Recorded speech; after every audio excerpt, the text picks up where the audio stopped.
बिस्मिल्लाहिर्रहमानिर्रहीम अस्सलामुअलैकुम रहमतुल्लाह। पहले जो है वो यूरोपीय यूनियन की जानिब से 9 मई के मुकदमात के हवाले से बड़ा सख्त मौक़िफ़ सामने आया, बड़ा ही सख्त, बहुत सख्त किस्म की जो प्रेस रिलीज़ आई है उसके अंदर जो लैंग्वेज इस्तेमाल की गई है, ज़ुबान इस्तेमाल की, बड़ी सख्त है। यूरोपीय यूनियन असल में रिप्रेजेंट करती है यूरोपियन ताकतों को। ये बहुत बड़ा प्लेटफॉर्म है, उसके अंदर तकरीबन कोई 40-50 ममालिक हैं यूरोपीय यूनियन के अंदर जो कि यूरोपियन ताकतों को रिप्रेजेंट करते हैं। उन्होंने 9 मई के मुकदमात ये जो सज़ाएँ सुनाई मिलिट्री कोर्ट की जानिब से, उसके ऊपर सबसे पहले रिएक्शन दिया, उसके बाद अमेरिका, उसके बाद बरतानिया और अब अक़वाम मुत्तहिदा। तो बात अक़वाम मुत्तहिदा तक आ गई है। अब ये जो 3-4 ममालिक और ताकतें, प्लेटफॉर्म, इदारे, तंजीमें, इनका जो रिएक्शन है वो कॉमन है, सेम है, वो एक ही है। वो कॉमन जो रिएक्शन आया वो हुकूमत के साथ अब इस्टेब्लिशमेंट के भी गले पड़ गया। ये इस्टेब्लिशमेंट पहले ही कह रहे थे कि इस्टेब्लिशमेंट इस चक्कर में ना पड़े। ये हुकूमत वाले खुद फंसा रहे थे इस्टेब्लिशमेंट को, क्या आप आगे हो, आगे हो, आगे हो, उनको फंसा दिया। अब इस्टेब्लिशमेंट पे पड़ गई है तो हुकूमत बीच में से निकल जाती है। हुकूमत का तो काम ही ये फंसा के बंदे को तो बीच में से खुद गायब, पीछे मुड़ के देखो, बंदा बंदा बंदा बंदे की ज़ात। पहले कहते रहते हम खड़े हैं पीछे। हुकूमत को ये करना चाहिए था कि सिविलियंस का सिविलियन अदालतों के अंदर मुकदमात चलाती ताकि किसी किस्म की परेशानी ना होती, लेकिन क्योंकि इन्होंने उल्टा मशवरा दिया इस्टेब्लिशमेंट को, वो इनके मशवरों के अंदर आ गए, अब फंस गए। तो अब ये जो 9 मई के ऊपर सज़ाएँ अनाउंस की गई हैं, 9 मई के ऊपर जो मुकदमात अनाउंस किए गए, 25 मुलजमान को सज़ाएँ दी गई। यूरोपीय यूनियन से लेकर अक़वाम मुत्तहिदा, अमेरिका से लेकर बरतानिया, कनाडा, तमाम ममालिक ने और तंजीमों ने रद्द अमल दिया। 2-3 पॉइंट्स हैं तमाम ममालिक के, फिर उसमें कवर हो जाएंगे। पहला पॉइंट ये कि उन्होंने कहा, देखिए अमेरिका के स्टेट डिपार्टमेंट ने भी रद्द अमल दे दिया, अब इससे बढ़कर और क्या बात हो सकती है। पहला पॉइंट जो आया है वो ये कि मिलिट्री कोर्ट के अंदर किसी भी तरह से साफ और शफाफ ट्रायल नहीं दिया जाता, जिसकी वजह से ये इंसानी हुकूक की खिलाफ वर्जी है कि एक शख्स जिसके ऊपर मुकदमा है, जिसके ऊपर केस है, जिसका ट्रायल हो रहा है, असूलन आइन और कानून के मुताबिक जो कि पूरी दुनिया में इस वक्त राइज है, उसको फेयर ट्रायल का हक़ मिलना चाहिए कि उसके ख़िलाफ़ गवाह कौन से हैं, उसके ऊपर मुकदमात क्या है, उसके ऊपर पर्चा क्या है, उसके ऊपर FIR क्या है, उसके ख़िलाफ़ शवाहिद क्या है, सबूत क्या है। वो ख़ुद अपना वकील कर रहा है, डिफेंस पेश कर रहा है और फिर पब्लिक में मीडिया के ज़रिए से दुनिया सारी उस मुकदमात की रिपोर्टिंग कर रही है, सारी दुनिया जानती है क्या चल रहा है। ये है फेयर ट्रायल जो इस वक्त पूरी दुनिया के अंदर कानून है।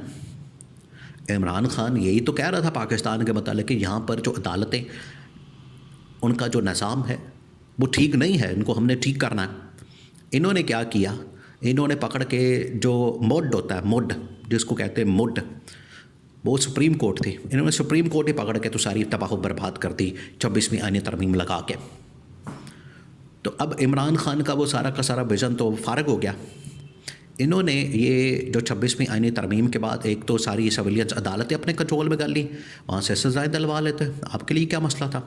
मिलिट्री कोर्ट के अंदर भिजवा के तो इन्होंने मिलिट्री इस्टेब्लिशमेंट को भी गंदा करवा दिया।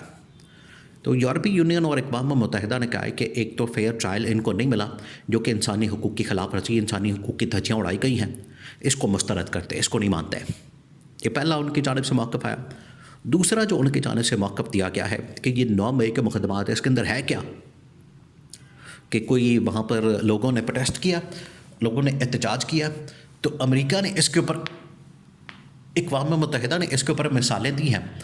उन्होंने कहा कि ये अमेरिका के अंदर भी इस तरह का ये एहतजाज का मामला हुआ था, अमेरिका के अंदर भी ये इस तरह का एक वाक़या हुआ था, तो उसमें सिविलियन कोर्ट्स के अंदर, अदालतों के अंदर मुकदमा चला, उनको सज़ाएँ होंगी 2-2 साल, 3-3 साल, चलो अल्लाह खैर चला, और एहतजाज करने वालों को आप क्या उल्टा टांग दें।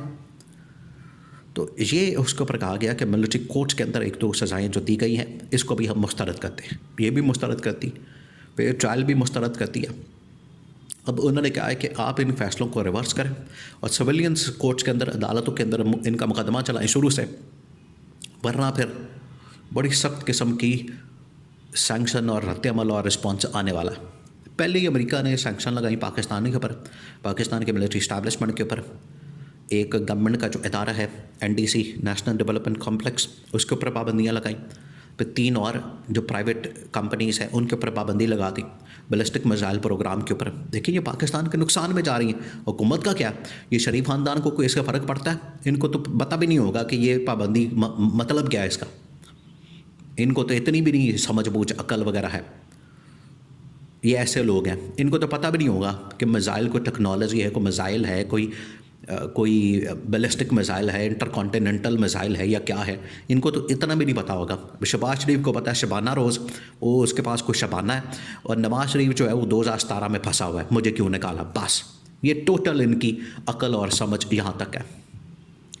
तो पाबंदियाँ पहले हैं, ऊपर से ये 9 मई के मुकदमात के चक्कर में इन्होंने मिलिट्री इस्टेब्लिशमेंट को आगे करके तो उनको फंसा दिया। अब ये फंस गए, अब इससे निकल नहीं पा रहे। अब ये इनकी दौड़ें लगी हुई हैं, ये कर रहे हैं कि अब कैसे इससे निकला जाए, क्योंकि अगर इसमें से निकलने के लिए कोई रास्ता है तो वो सिर्फ और सिर्फ इमरान खान है, कि इमरान खान को एक्सेस किया जाए, इमरान खान के साथ कोई बातचीत की जाए। तो इसीलिए ये इन्होंने एक ट्रैप बिछाया, जाल बिछाया, मुज़ाकरात करके तो इमरान खान को ट्रैप किया जाए। लेकिन इमरान खान इनके चक्करों में आने वाला नहीं है। इमरान खान को पता है कि ये क्या 2 नंबरी कर रहे हैं, गेम डाल रहे हैं। इमरान खान इनकी सारी 2 नंबरियों को जानता है। इमरान खान को पता है अब ये जो मर्जी कर ले। अब ये इशू आलमी लेवल का बन गया है, आलमी लेवल का। पिछले 2-2.5 साल से पूरी दुनिया देख रही इनके तमाशों को, इनकी हरकतों को, इनके टसन को। सारी दुनिया देख रही है चल क्या रहा है, कर क्या रहे हैं, यहाँ पर हो क्या रहा है मुल्क के अंदर। इन्होंने तमाशा बनाया हुआ है, मुल्क का खिलवाड़ किया हुआ है। अवाम बेचारी यहाँ पर रो रो के मर गई है, कभी बिलों की वजह से, कभी महंगाई की वजह से, कभी बेरोज़गारी की वजह से। लोग यहाँ से भाग रहे हैं। 15-20 लाख लोग, 25 लाख लोग पिछले तकरीबन कोई 2-2.5 साल से निकल चुका है। वो कभी यूनान के रास्ते जाते हैं, कश्तियों के अंदर मारे जाते हैं, गर्क हो जाते हैं, समंदर में डूब जाते हैं, लेकिन इनको परवाह नहीं, ज़रा भी रत्ती बराबर भी इनके सर पर जून भी नहीं रेंगती कि क्या हो रहा है हमारी आवाम के साथ। तो ये अब इतना सख्त रिएक्शन है इसी वजह से आ रहा है, क्योंकि लोग यहाँ पर बिल्कुल तंग आ चुके हैं। और इदारे जो हैं वो आवाम का ख्याल करने के बजाय, उनका तहफ़्फ़ुज़, इनकी हिफाजत और उनकी सलामती के हवाले से इक़दामात करने के बजाय ये उल्टा उनको फंसा रहे हैं और उनको जो है वो ट्रैप कर रहे हैं। तो इसके ऊपर अब बस होगी आलमी इदारों की। उन्होंने अब अपना रद्द-ए-अमल दे दिया और उन्होंने अपना रिस्पॉन्स दे दिया। अब जो रद्द-ए-अमल आया वो बड़ा सख्त किस्म का, और अब वो उससे पीछे हटने वाले नहीं। अब ये हुकूमत के ऊपर, इस्टेब्लिशमेंट के ऊपर डिपेंड करता है कि वो क्या करते हैं। इससे इनकी जान नहीं छूटनी इतनी आसानी से। अब ये फंस गए बुरी तरह से। अब हुकूमत का ख़ात्मा होगा, सारे मुकदमात रिवर्स होंगे, तब ही खलासी होगी।